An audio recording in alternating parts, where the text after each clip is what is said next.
तर मागच्या एपिसोडमध्ये मास्टरबेशनला तुम्ही एक थेरपी म्हणून सांगितलं. बरोबर. ते नेमकं थेरपी काय आहे?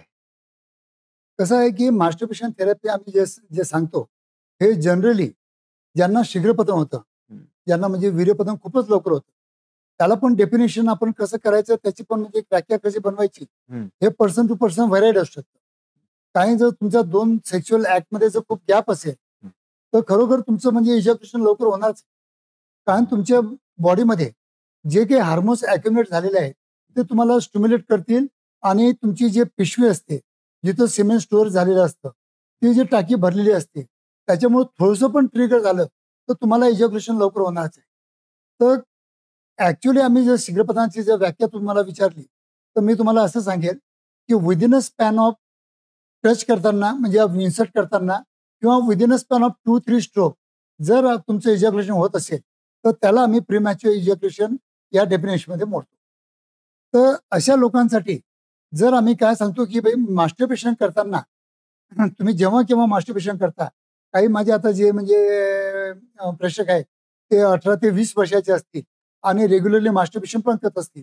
पण मास्टरबेशन करताना जसं आपण कार शिकतो, तसं जर तुम्ही ट्रेनिंग केलं, कार ट्रेनिंग आपण शिकतो, ड्रायव्हिंग शिकतो, तसं जर तुम्ही मास्टरबेशन करताना पण थोडंसं हलकंसं मास्टरबेशन करायचं. मग जेव्हा आपल्याला असं वाटतं, की आपलं इजॅक्युलेशन होणार, तेव्हा आपण स्टॉप करायचं. अजून थोडं हलकंसं मास्टरबेशन करायचं. अजून आपल्याला असं वाटत असेल, की आपलं इजॅक्युलेशन होणार, तर अजून स्टॉप करायचं. थोडं आपल्या पेनिसला प्रेस करायचं. ही जर पद्धत विवाहपूर्व करण्याच्या पूर्वी जेव्हा केव्हा तुम्ही मास्टरबेशन करता, तेव्हापासून ही स्टॉप अँड स्टार्ट टेक्निक आम्ही ज्याला म्हणतो, ही जर तुम्ही जर त्याच्यामध्ये मास्टरी केली, तर मला वाटतं वैवाहिक जीवनामध्ये तुम्हाला कोणत्याही प्रकारची प्रीमॅच्युअर इजॅक्युलेशनची जी समस्या असते, जी खूपच कॉमन आहे. त्याच्यामुळं अनेक संसार उद्ध्वस्त झालेले आहेत.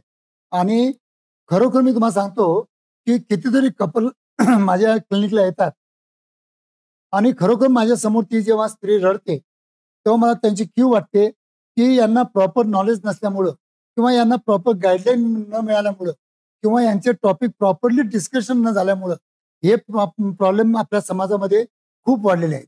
आणि त्याच्यामुळंच या आमच्यासारख्या तज्ञ डॉक्टरांकडे जर तुम्ही सल्ला घेतला, प्रॉपर काउन्सिलिंग केलं, प्रॉपर थेरपीज घेतल्या, तर मला तरी असं वाटतं, की जगाच्या पाठीवर अशी कोणतीही लैंगिक समस्या नाही, जे की नॉन ट्रीटेबल आहे. बरोबर सर. पटलंय तुमचं म्हणणं. पुन्हा एकदा धन्यवाद सर. भेटूयात पुढच्या एपिसोडमध्ये.